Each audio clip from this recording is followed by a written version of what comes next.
conhecerem a Tua palavra, Pai. Sei que o Senhor está por trás de tudo isso, sempre atrai as pessoas a Ti.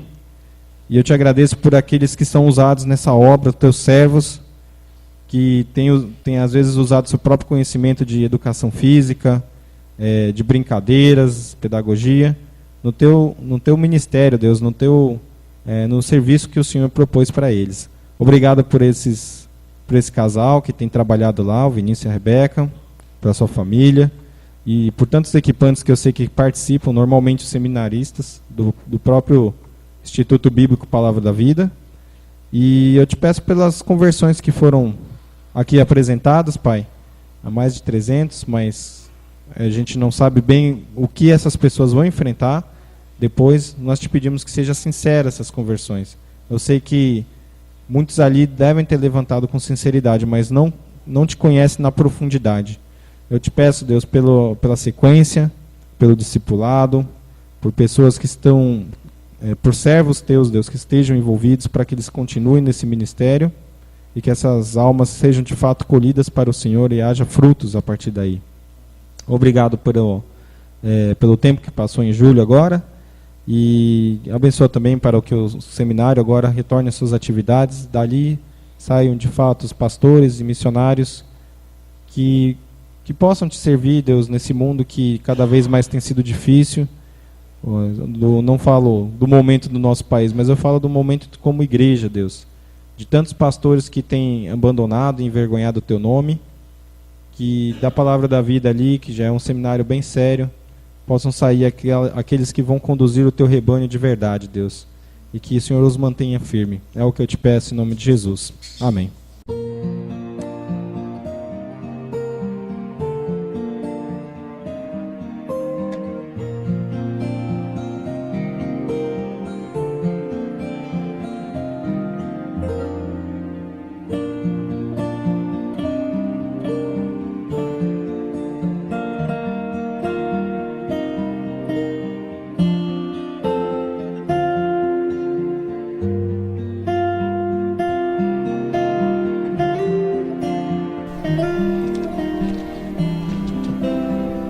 Boa noite a todos.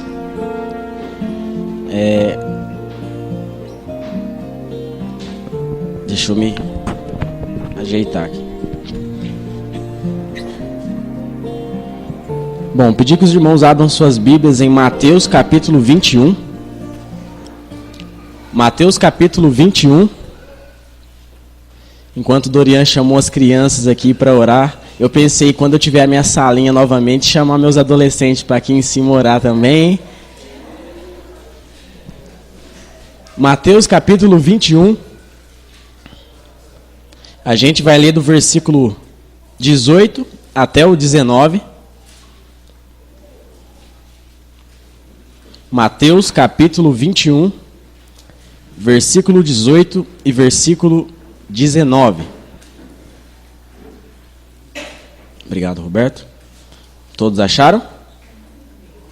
Primeiro livro do Novo Testamento, o Evangelho de Mateus, capítulo 21, versículo 18 e 19, diz assim: De manhã cedo, quando voltava para a cidade, Jesus teve fome.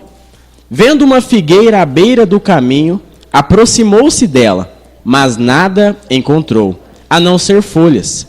Então disse: Nunca mais dê frutos. Imediatamente a árvore secou. Vamos orar mais uma vez? Deus, obrigado por podermos estar aqui, Pai. Obrigado pelo privilégio de poder abrir a Tua palavra de uma forma livre, de uma forma espontânea, de uma forma tão somente voltada para a Sua honra e para a Sua glória. Nós clamamos ao Senhor que o Senhor possa falar conosco através da Sua palavra. Peço por aquelas pessoas que não estão aqui, por nós que estamos aqui, pelas pessoas que são perseguidas por amor do Seu nome e não podem ter esse tempo que nós temos agora com tanta liberdade, e que nós venhamos a não cair no comodismo, ó Pai, não fazer disso um momento metódico, mas que nós possamos sempre nos voltar para a Sua honra e para a Sua glória. Essa é a oração que eu faço, no santo nome de Jesus. Amém e amém. A Débora já deve ter me olhado, a Júlia me olhado, o Caleb me olhado. Fernando, você já falou sobre esse texto? Sim, no encontro de jovens lá em Guaíra, mas eu pedi a permissão para o pastor Dorian para que eu pudesse passar para toda a igreja. Lá nós falamos a respeito do fruto do Espírito. Vocês lembram quais são? Qual é, né? A ramificação, os 9. Amor, alegria, paz, paciência, amabilidade, bondade, fidelidade, mansidão e domínio próprio. Aí o versículo termina, né? Contra essas coisas não há lei. Gálatas 5, 22 e 23. Porém, hoje nós vamos mencionar a respeito desse contexto dessa figueira. Essa figueira que estava à beira do caminho. No caminho entre a cidade de Betânia e a cidade, o vilarejo de Betânia e a cidade de Jerusalém. Porém, hoje, com a modernização das cidades, com o crescimento, né, o cimento, a pavimentação, as casas, as construções, é cada dia mais difícil você achar uma árvore frutífera. Você encontra até outras árvores, mas árvores frutíferas é difícil. Qual foi a última vez que você viu uma mangueira dentro de uma cidade? Uma figueira. Nossa, figueira o Fernando abusou, né? Aí já é demais. Figueira, nem eu nunca vi um pé de figo. Imagina dentro da cidade. Mas cada vez está pior. Para você encontrar uma árvore frutífera, você tem que ir na casa da avó, na casa do vô, no sogro, na sogra, em algum lugar. Mas na cidade, nós não encontramos. Nós temos que nos deslocar para encontrar algo que é da terra. Porque simplesmente passaram uma camada de asfalto, passaram um cimento, um concreto lá, para que não fosse plantado nada. Porém, como nós sabemos, os alimentos existem, né, as árvores frutíferas, desde o Éden. Não é novidade. Não foi agora, não é século XXI. Desde o Éden, nós já temos, né? Na maioria dos casos, antes de dar o fruto, vem uma flor. Vem uma flor. Porém, todos os alimentos servem para alimentar os homens e também os animais. Ou seja, nós somos beneficiados com os alimentos. Como eram os alimentos lá no Éden? Como eram as árvores frutíferas? Como que era? Você imagina aí, como que era uma figueira lá no Éden? Como que era o fruto? Você pega uma maçã hoje, uma banana, você tem uma visão. Mas como que era aquela visão que Adão e Eva tiveram diante daquele pomar magnífico e perfeito? Era perfeito. O alimento era perfeito. Você comia e era de encher a boca de água, porque era perfeito. Nós sabemos que as frutas estragavam lá ou não? Normal. O ciclo natural dela. Porque depois vem os pássaros. Os pássaros também comiam. E outra, continuava, sementes, as coisas aconteciam. Só que o alimento era perfeito. Não tinha agrotóxico, não tinha aquela camada por cima que eles passam para ficar vistoso, para nos enganarem. Eram perfeitos. Porém, nós já temos que nos deslocar para achar uma árvore frutífera. E essa figueira que estava no caminho entre Betânia e Jerusalém, esse trajeto era cerca de 4 quilômetros. E Jesus, não sei, na metade, ou no começo, ou já no final, ele se depara com ela nesse trajeto. A cidade de Betânia era a última aldeia, a última parada antes de Jerusalém, no trajeto entre Jerusalém e Jericó. E nós vamos analisar esse contexto com a perspectiva central, que é o fruto do Espírito, ou seja, frutificar. O que uma figueira produz? Quais são os frutos de uma figueira? Quais são? Pode falar. Figo. É simples, não precisa pensar para responder isso. Isso é uma coisa que todo mundo sabe. Só que tem algumas coisas que vocês podem não saber sobre a figueira. Algumas particularidades. Ela é uma árvore de países quentes. Algumas espécies atingem 9 metros de altura. E sempre quando eu li esse texto, eu imaginava aquela arvorezinha no cantinho, pequenininha, que não tinha nada. Algumas espécies chegam a 9 metros de altura. Foi com folhas de figueira que Adão e Eva se tamparam, né, se vestiram. A figueira era abundante na terra prometida, muitas figueiras. Isaías pediu para que Ezequiel colocasse uma pasta de figos sobre a sua úlcera. E na Palestina, a figueira passa o frio inteiro sem folhas. Porém, ela brota em fevereiro e março. Como sabemos, quando ela brota é quando vai produzir frutos. Só que a figueira tem algo mais singular ainda. A maior colheita dela não é em fevereiro e nem em março. A maior colheita dela vem em agosto e setembro. Os figos que são chamados serôdios, ou seja, fora de tempo, fora de época. Assim como a chuva, né? Nós estamos em agosto. Agosto realmente é o mês que menos chove. Eu pedi para o Dorian, quando ele foi ver sobre o meu casamento, para que não chovesse, e ele falou lá na usina durante não sei quantos anos, olha, é quase impossível chover. A probabilidade é mínima, então nós escolhemos por esse mês para que não fosse prejudicado nada sobre a festa. Mas o que é fora de hora, aqui como os frutos, a gente sabe que é melhor, assim como a chuva que veio para nos abençoar através de Deus. Vocês reconhecem os frutos de uma árvore. Vocês reconhecem. Você sabe o que é uma maçã. Eu nunca vi uma macieira, mas se eu ver uma árvore cheia de maçã, opa, peraí, é uma macieira. Nós conhecemos as árvores pelos seus frutos. E também somos reconhecidos pelos nossos frutos. Nós somos reconhecidos pelos nossos frutos. É o que diz lá em Mateus 7,16. Pode alguém colher uvas de um espinheiro ou figos de ervas daninhas? Não. Então, se eu digo que eu sou algo, o que eu faço testifica com o que eu estou dizendo. Não se colhe figos de ervas daninhas. Os figos são frutos somente da figueira. Somente a figueira pode produzir frutos.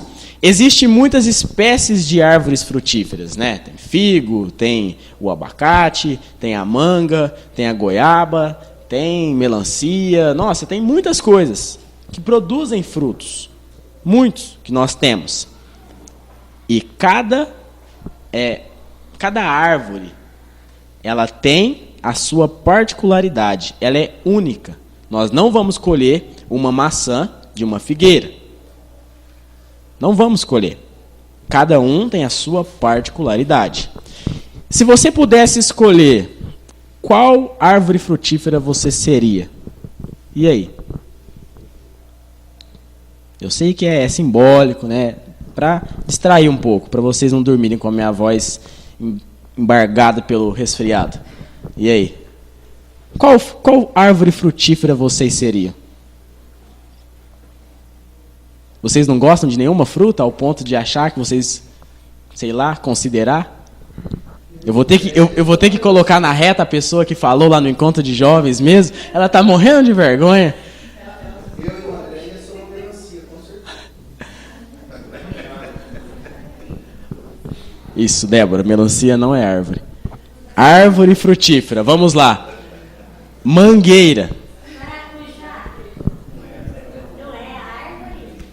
É, uma pequena árvore, mas vamos considerar aí, estamos falando de uma figueira que podia ter até 9 metros. Então vamos considerar aí como a Júlia falou, ela queria ser uma mangueira. Né? Ela gosta bastante de manga, foi isso, né? Foi a outra lá que falou que queria ser a goiabeira. Uma mangueira. Mas vamos imaginar então, quais são as características da manga? Pessoas gostam, pessoas não gostam, pessoas comem de uma maneira, pessoas comem de outra. Mas espera aí, outras pessoas são outras árvores. Não, eu não gosto. Cada um tem a sua particularidade. Se eu pudesse ser algum, eu seria uma abacateira. Eu gosto muito de abacate. A gente come com açúcar, bate no leite e tem uma coisa que vocês vão gostar. Tem muitos cosméticos feitos com abacate. Muitos. Ou seja, enche a nossa barriga e deixa as pessoas bonitas. Com sal eu nunca experimentei. Mas é fantástico. É fantástico. O abacate é um fruto fantástico. Né? Eu seria, então, essa abacateira. Mas vamos lá, vamos voltar. Eu não sou muito fã de figos, né? Por isso que eu escolhi ser essa abacateira. Pode ter alguém que gosta bastante de figos, querer ser a figueira. Mas aquela grande ou pequena árvore, não sabemos a exatidão do tamanho, estava no caminho de Jesus. E ela tinha um grande papel a fazer. Gerar figos. Alimentar animais e também os homens que poderiam passar por ali. E como nós lemos há pouco, Jesus ele teve fome. Nossa, mas Jesus teve fome? Sim. Jesus, quando ele encarnou, ele se tornou semelhante a nós. Ele era 100%, ele é 100% Deus e também 100% homem. A sua natureza divina não necessitava de alimento nenhum. Nós precisamos, senão nós desfalecemos. Mas a natureza de Deus, não preciso. Só que quando ele se tornou semelhante a nós, ele também se tornou 100% homem. E necessitou de alimentos. Não ache estranho, porque não foi a primeira vez que ele teve fome. Quando ele esteve lá no deserto durante 40 dias, sendo tentado por Satanás, ele teve fome, ele teve sede. As mesmas privações que nós temos. Só que ele se negou a fazer com que as pedras se transformassem em pães. Ele se negou. E agora Jesus estava de viagem. Andando aí 4 quilômetros a pé. É muito, né? A gente não anda nada. Agora vamos ver um pouquinho antes. O que estava acontecendo antes? Jesus havia curado cegos, curados mancos, feito diversos milagres. E há uma pequena, vamos considerar, uma aparente contradição no Evangelho de Mateus e no Evangelho de Marcos. O episódio da figueira em Mateus está depois da purificação do templo e em Marcos após a purificação do templo. Mas nós sabemos que a figueira está nesse contexto. Então vamos considerar que ele havia acabado de pegar aquelas mesas, erguer aquelas mesas, falar com os cambistas que estavam lá, purificar o templo. Uma noite difícil lá em Betânia. Ele chega diante da figueira e não há nenhum figo. Jesus esperava encontrar figos em uma figueira. Não era outra coisa. Ele viu a figueira, peraí, alimento. Eu preciso de alimento. Lá em Mateus 7, 17, 19, ele mesmo diz assim: semelhantemente, toda árvore boa produz bons frutos, mas a árvore ruim produz frutos ruins. A árvore boa não pode dar frutos ruins, nem a árvore ruim pode dar frutos bons. Toda árvore que não produz bons frutos é cortada e lançada no fogo. Jesus, ao olhar para aquela figueira, ele cria uma expectativa. Eu preciso de alimento. Eu estou olhando uma figueira. Está na época em que ela produz mais figos, a época de Herodes. É certeza que eu vou encontrar figos para mim e para os meus discípulos. E ele chega diante dela e não encontra nenhum sequer. Nenhum sequer. Então o que ele diz? Seca-se e nunca mais dê frutos. Imediatamente a árvore secou. Jesus esperava encontrar algum figo, algum fruto. E quando ele se deparou com apenas folhas, ele não tolerou. Lembra quando eu mencionei a respeito da árvore? Qual árvore que vocês gostariam de ser? Ou meu pé de abacate? Imagina eu com toda a minha grandeza, o pé de abacate é grande, né? Toda a minha sombra, os galhos para os pássaros repousarem, né? Fazendo sombra para quem está lá embaixo. Só que sem nenhum fruto. Sem produzir nada. E aí o que é pior? Chega aquele que me trouxe a existência. Quem criou as plantas, as árvores? Jesus. Deus. Ele está diante de mim, o Criador de todas as coisas, com fome. Com fome. E ele chega diante de mim e não encontra um figo sequer. Não encontra nada, a não ser folhas. Nem um fruto. Toda a minha beleza, toda a minha grandeza iria se dissipar apenas com uma frase: seca-se e nunca mais dê frutos. A figueira infrutífera era uma representação vívida do Israel infrutífero. A figueira é sempre mencionada. Vocês, quando estão no Antigo Testamento, vão lendo e figueira. A comparação com figueira, a comparação com videira, a comparação com essas árvores tem um significado. Ele estava falando da nação. Ele estava falando da nação. a beleza externa e não interna. O Israel infrutífero, os falsos adoradores. Os falsos adoradores. Abre comigo lá em Mateus capítulo 15. Mateus capítulo 15.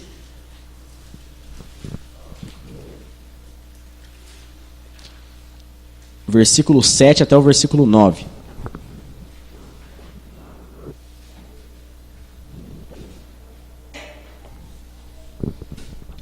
Mateus capítulo 15, versículo 7 até o versículo 9, diz assim: Hipócritas, bem profetizou Isaías acerca de vocês, dizendo: Este povo me honra com os lábios, mas o seu coração está longe de mim. Em vão me adoram. Seus ensinamentos não passam de regras ensinadas por homens. Jesus aqui nesse contexto, ele está mencionando sobre os líderes religiosos, os mestres da lei. Não eram pessoas que estavam à beira do caminho, não eram pessoas que nem frequentavam o templo, eram mestres. Eram pessoas que tinham um entendimento. E o que Jesus chama eles de hipócritas. Hipócritas. É duro ouvir isso, vindo de Cristo. Mas espera aí, eu estou no templo, eu estou ensinando, eu estou oferecendo sacrifícios, tudo conforme a lei. Por que ele está me chamando de hipócrita? Vocês me honram com os lábios, mas o seu coração está longe de mim. O seu coração está longe de mim. A videira, a figueira, é uma representação do Israel, uma representação daqueles que, aqui nesse nosso contexto, dos falsos adoradores. Você espera encontrar algo. O fruto, não tem como você passar um durex e colocar ele lá dentro e achar que ele vai ficar lá belo até a hora que alguém passar. O fruto é algo natural da árvore. É natural. Tem os fertilizantes, tem um adubo, tem todo um processo que hoje as pessoas fazem, mas ela produz de uma forma natural. Se você colar algo lá, ele não vai permanecer, porque não é dele. Não é dele. É natural. Então nós damos, nós temos, nós oferecemos aquilo que nós somos. Nós podemos até disfarçar por certo momento, mas não por muito tempo. Nós somos essas árvores frutíferas. Ou Deus espera que nós sejamos essas árvores frutíferas. Ele mencionou lá em João 15. Vamos abrir lá. João 15, o versículo 5 e também o versículo 8.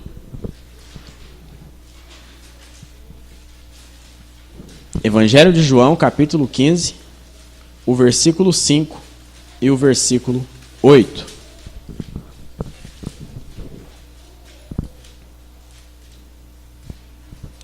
Jesus diz assim: Eu sou a videira verdadeira, vocês são meus ramos.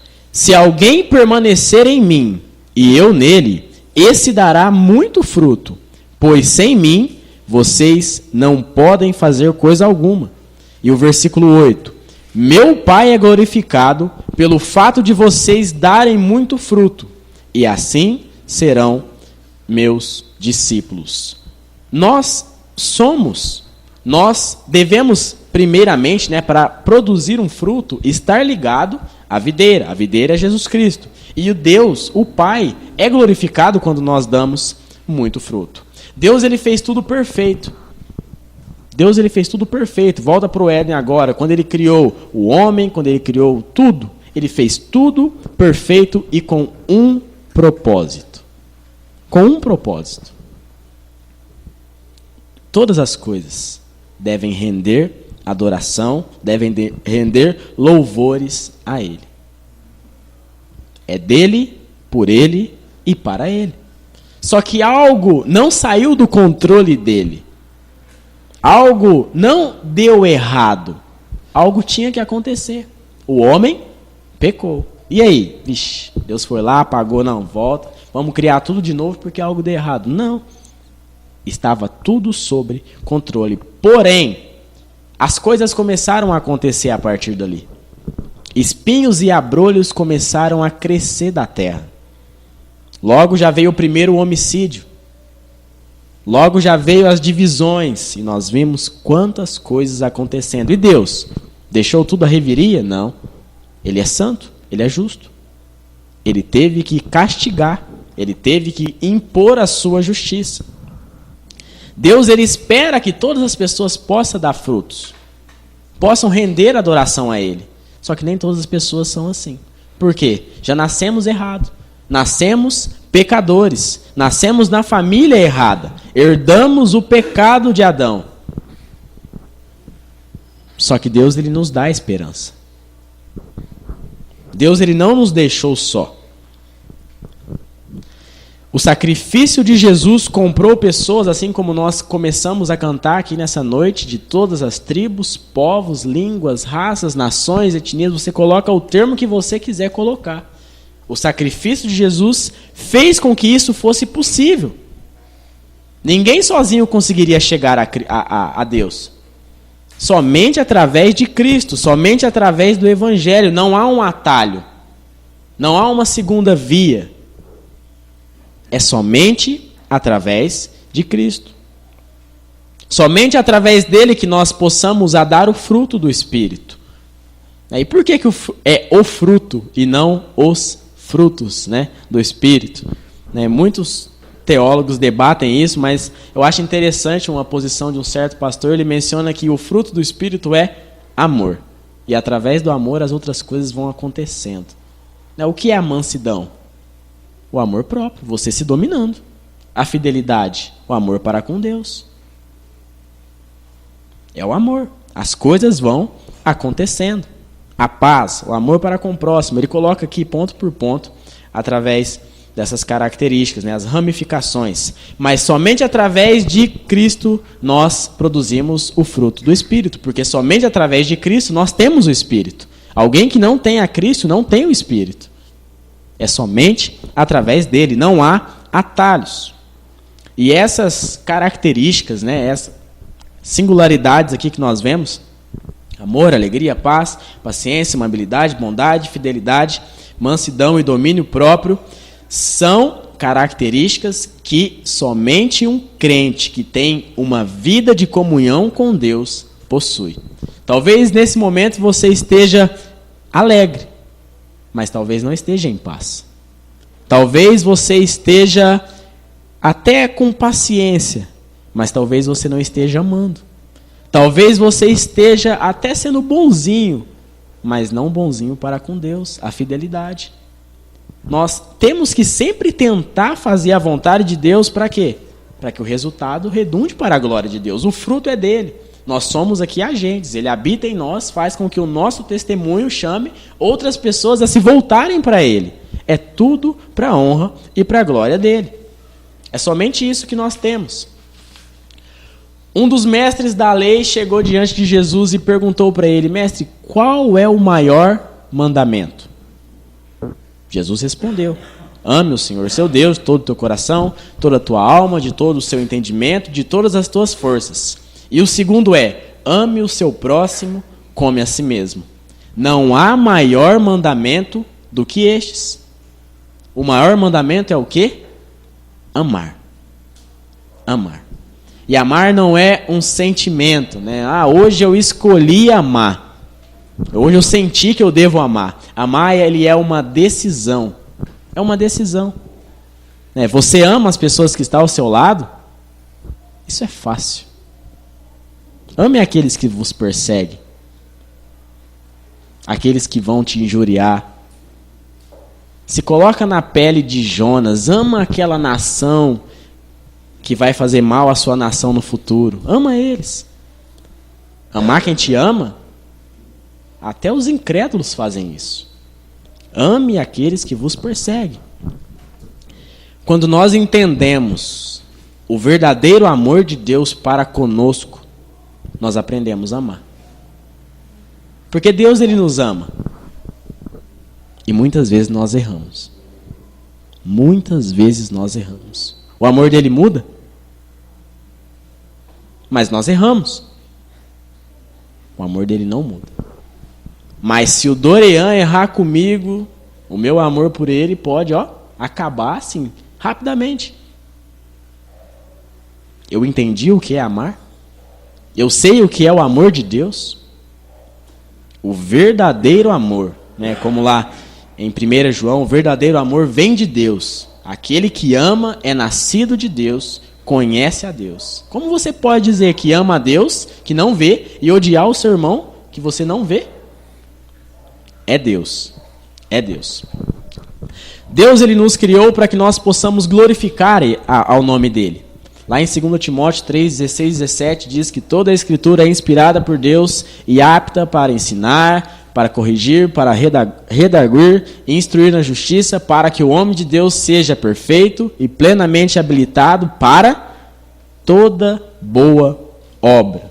Deus, ele nos criou para isso. E ele nos criou únicos. Né? Pessoas têm o mesmo nome, aqui a gente tem 2 Débora, né? Mas não é o mesmo sobrenome. E mesmo se fosse o mesmo sobrenome, são pessoas distintas. Nem gêmeos univitelíneos são iguais. Não são. Somos únicos. Somos singulares. Cada um pensa de uma forma. Cada um age de uma maneira. Nós gostamos de cores diferentes, torcemos para times diferentes, né? Somos brasileiros, somos barretenses, mas cada um tem uma maneira. Nós somos singulares. Só que o que é mais triste, no meio dessa mistura toda, e o brasileiro é uma nação bem misturada, é que pessoas acham que são o que não são. Sabe de tudo. Eu sou isso, eu sou aquilo, mas não sabe o que realmente é. Aqui no nosso caso, pensam ser árvores frutíferas. Nossa, eu sou uma figueira. Não, eu gostei do que o Fernando mencionou. Eu vou ser um pé de abacate agora. Pensam ser árvores frutíferas, só que não estão dando fruto.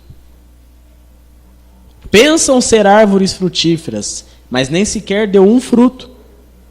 Tem algo errado. Árvores frutíferas foram criadas para dar frutos, e não frutos ruins, frutos bons. Eu vi uma reportagem de uma certa árvore, é um fruto, mas nós não comemos, né? Não sei nem se os animais comem, de uma cidade que quando chove, o fruto dela cai e bate no chão e fica como um óleo. E na pista, né, no asfalto, foi uma moto atrás da outra. Enquanto o cara gravava a reportagem, caiu um, caiu dois, caiu três. Os carros vinham, parecia aquaplanagem, que você vê assim, ó. Não é desses frutos que eu estou falando. Vocês sabem os frutos que eu estou falando. É os frutos que agradam a Deus. Né? Essa árvore aí, eles têm que cortar ela. Ela está no lugar errado. Pode colocar ela em outro lugar. Naquele lugar ela está inadequada. Mas nós somos árvores. Nós temos que dar frutos e não esses frutos ruins. Abre lá em Gálatas 5. Vamos ler o versículo 19 até o 21.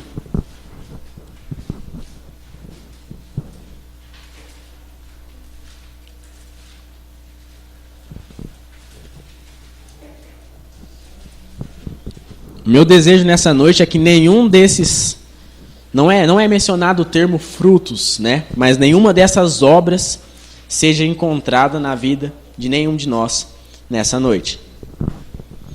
Gálatas 5, 19 ao 21. Diz assim: as obras da carne são manifestas: imoralidade sexual, impureza, libertinagem, idolatria, feitiçaria, ódio, discórdia, ciúmes, ira, egoísmo, dissensões, facções, embriaguez, orgias e coisas semelhantes. Eu os advirto, como já os adverti, aqueles que praticam essas coisas não herdarão o reino de Deus. É difícil, né? Saber que pessoas que praticam essas coisas não herdarão o reino de Deus. Mas por que é difícil? Porque eu me vejo aqui. Egoísmo, discórdia, ciúme. Nossa, Fernando, você se vê? E quantas vezes nós caímos em pecados antigos? E quantas vezes nós damos lado para a velha natureza? Quantas vezes deixamos de amar a Deus para amar a si mesmo, para amar o mundo, para amar qualquer outra coisa? A advertência final é: aqueles que praticam, que vivem na prática dessas coisas, não herdarão o reino de Deus. E aqui a gente chega num ponto delicado da mensagem. A figueira, ela foi amaldiçoada, ela secou e ela não produziu frutos. Não produziu mais. Se você vê o contexto lá, os discípulos olham, Jesus até usa para outra finalidade. A gente está usando aqui essa passagem, é o fato histórico de Jesus estar passando por ali e encontrar a figueira. Porém, Jesus ele menciona aqui aos discípulos: vocês farão coisas até maiores se tiverem fé. Mas nós chegamos em um ponto delicado. Lembra que eu mencionei que diante do contexto da figueira, nós temos em Mateus e em Marcos, só que a purificação do templo nós também encontramos em Lucas. E abre lá em Lucas 19, para você ver o que acontece antes da purificação do templo. Lucas, como sabemos, ele fez um estudo e montou lá o seu evangelho, embora diante da presença do Espírito Santo, foi inspirado pelo Espírito Santo, não fez sozinho, mas ele aprove Deus não colocar o contexto da figueira no evangelho de Lucas, nem em João, porém esse contexto está ali bem próximo. Quando Jesus chegou em Jerusalém, um pouco depois da figueira, se a figueira estava à beira do caminho. Lucas 19, do 41 até o 44. Diz assim: quando se aproximou e viu a cidade, Jesus chorou sobre ela. É a segunda vez que nós vemos na Bíblia Jesus chorando, de uma forma assim, piedosa, tendo piedade, não conforme ele estava lá no Getsêmani, onde era ele com Deus, mas ele chorou por Lázaro e aqui chora por Jerusalém. E disse: se você compreendesse neste dia, sim, você também, o que traz a paz, mas agora isso está oculto aos teus olhos. Virão os dias em que os seus inimigos construirão trincheiras contra você, a rodearão e a cercarão de todos os lados, também a lançarão por terra, você e seus filhos. Não deixarão pedra sobre pedra, porque você não reconheceu a oportunidade que Deus lhe concedeu. Jesus ele falou diante da multidão diversas vezes através de parábolas, e tem um motivo. Por que ele falou por parábolas? Para que ouvindo, não entendam. Os milagres, eles viam, mas não conseguiam enxergar. Não conseguiam. Porém, Jesus, ele chega diante de Jerusalém e ele chora pela cidade. Ele chora. Quantas coisas irá acontecer com você? E em um certo momento ele menciona, Deus menciona Jerusalém. Quantas vezes eu quis fazer como uma galinha, coloca os seus pintinhos diante, pertinho, e vocês não me dando ouvidos. A figueira secou. Nós sabemos que o contexto está ali. Figueira, purificação do templo, estão juntos. Jesus ele havia condenado há pouco os fariseus, os religiosos, os mestres da lei, hipócritas. Foi o que ele disse? Havia condenado os cambistas, que estavam lá no templo. Qual era o motivo? Se resumisse em uma frase: vocês não reconheceram a oportunidade que Deus lhe concedeu. Vocês não reconheceram. Foi-lhes dada a oportunidade. Os incrédulos que morrem hoje, que morreram no passado, quando estiverem diante de Deus, eles não terão nenhuma desculpa. Nenhuma. Eles ouviram. Eles ouviram. Eles não creram. Eu nunca ouvi. Estará mentindo diante de Deus. Não reconheceram a oportunidade que Deus lhe deu. Infelizmente, muitas pessoas vão na igreja. Infelizmente, muitas pessoas ofertam, jejuam, oram, leem a Bíblia, choram, cantam. a mesma coisa que qualquer outro cristão faz e faria. Só que estão a um passo de ouvir de Cristo: eu nunca os conheci. Eu nunca os conheci. Afastem-se de mim, vocês que praticam o mal. E é triste saber disso. É triste saber disso. Porque são pessoas que nós olhamos, nossa, tá cheia de folhas, né? Já está prestes a dar o fruto. E nós não encontramos o fruto. E o pior não é nós encontrarmos o fruto. Porque quem vai lá para colher é o próprio Cristo. E ele não encontra o fruto. Afastem-se de mim, vocês que praticam o mal. Hoje pela manhã eu estava passando o penúltimo capítulo do livro que vocês estão tendo aqui na parte da manhã, com os meus alunos. E eu vendo aquilo lá, eu não tinha palavras. Pessoas que foram cerradas ao meio, como diz sobre Isaías. Pessoas que foram jogadas para os leões comerem. Pessoas que foram brutalmente assassinadas por amor a Cristo, por amor a Deus. Pessoas que, se você olhar, você não vai ver um fruto, você vai ver ela cheia, ela repleta de frutos. E nós? Essa foi a minha grande pergunta. E eu? Será que se viesse uma perseguição para o Brasil, eu teria a mesma perspectiva? Eu morreria por amor a Cristo? Eu seria um mártir? Eu sofreria as consequências? Ou o meu evangelho é um evangelho de comodismo? Não, no Brasil não há perseguições, então está tudo bem, está tudo certo. Infelizmente, muitas pessoas estão dessa forma. E quando chegarem, não precisa ter uma perseguição aqui no Brasil, mas quando chegarem diante de Cristo, infelizmente irão ouvir: nunca os conheci, nunca os conheci. Afastem-se de mim, afastem-se de mim. Vou mencionar também mais uma parte do livro que mexeu muito comigo. O pastor Hernandes Dias Lopes, ele foi visitar um museu em Seul, lá na Coreia do Norte. E lá estava, durante uma chacina que teve, foram muitas pessoas mortas, então eles fizeram esse museu com a foto da pessoa, uma moldura, um quadro, a foto da pessoa, o nome, a idade, a cidade onde morava, as obras, o testemunho dela público, que creu, tal, e a forma que ela foi morta. E ele falou que ele viu era enorme, eram muitos e muitos quadros, pessoas que foram torturadas e, assim, não tem como nem mencionar aqui o que aconteceu lá. Porém, ele falou que quando ele já estava indo embora, ele viu uma última moldura. Só que naquela moldura não tinha foto.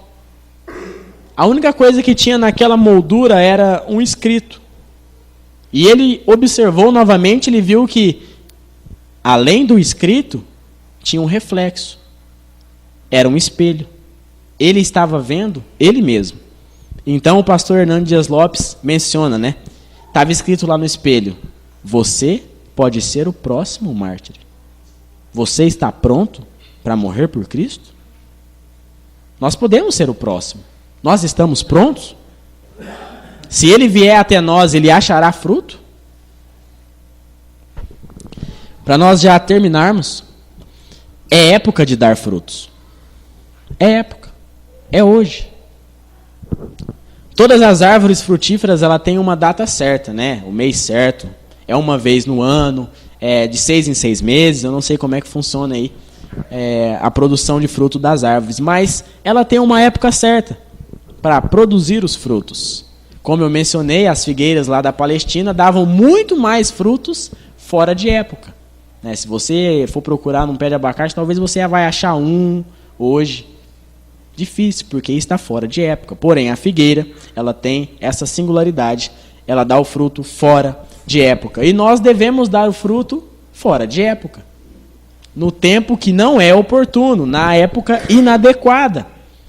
Nós devemos ser mais crentes quando há o comodismo. E nós vemos o comodismo hoje no Brasil. Nós devemos pregar o evangelho enquanto todos se calam.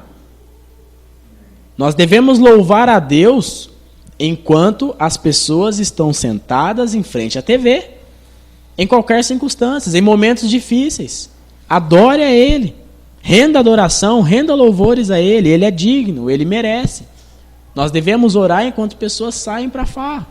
Nós devemos fazer a nossa parte. É época de dar frutos. Será cobrado de nós e não das outras pessoas. Ah, Deus, eu não dei fruto, mas aqui do meu lado estava essa outra árvore e também não deu nenhum fruto. Você procurou em nós dois, então vai no pacote. Não, é individual.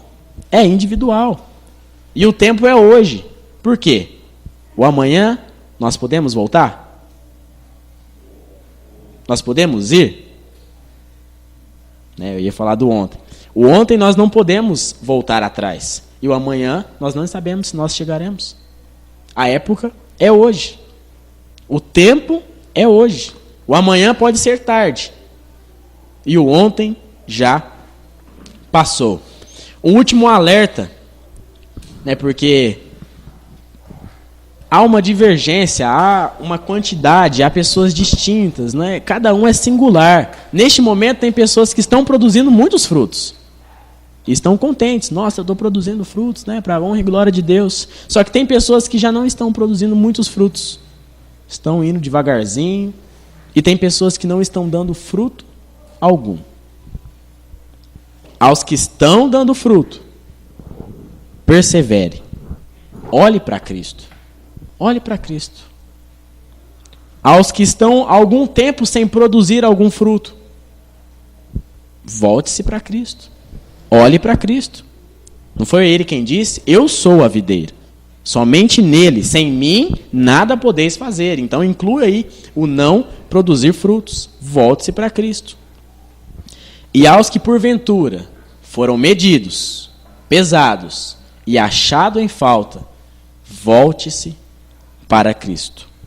Creia em Jesus. Se arrependa dos seus pecados. Confie nele, entregue a sua vida, assim como a João mencionou, coloque, deposita, ele vai cuidar da sua vida. Porque lamentável seria fechar os olhos hoje e abrir diante dele e ouvir: eu não te conheço. Eu não te conheço. Que Deus possa estar nos ajudando. Sem Ele nós não vamos conseguir produzir nada. É Ele, é por Ele e também para Ele. Vamos orar? Deus, obrigado por essa noite. Eu quero pedir, Pai, que o Senhor possa nos ajudar, enquanto pessoas estão em busca de uma felicidade momentânea, enquanto pessoas estão em busca de prazeres da carne, nós estamos aqui diante da Tua presença. O Senhor se faz real, Pai, e isso é magnífico. Saber que o Senhor se importa conosco, saber que o Senhor está aqui presente nessa noite, poder ouvir a Tua voz, poder Te sentir, poder saber que o Senhor está do nosso lado, isso é fantástico, Pai. Eu clamo que o Senhor possa nos ajudar a produzir frutos para a Tua honra e para a Tua glória, para que o Teu nome seja glorificado, para que pessoas possam Te conhecer, saber qual é a origem, qual é a semente, da onde nós vimos, ó Pai, e da onde também nós vamos.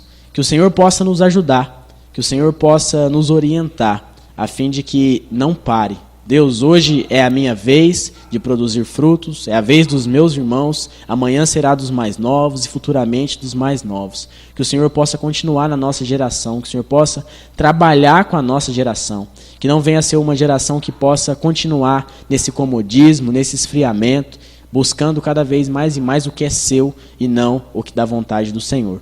Que o Senhor possa nos ajudar, Pai, que essa semana possa ser uma semana de produzir muitos frutos.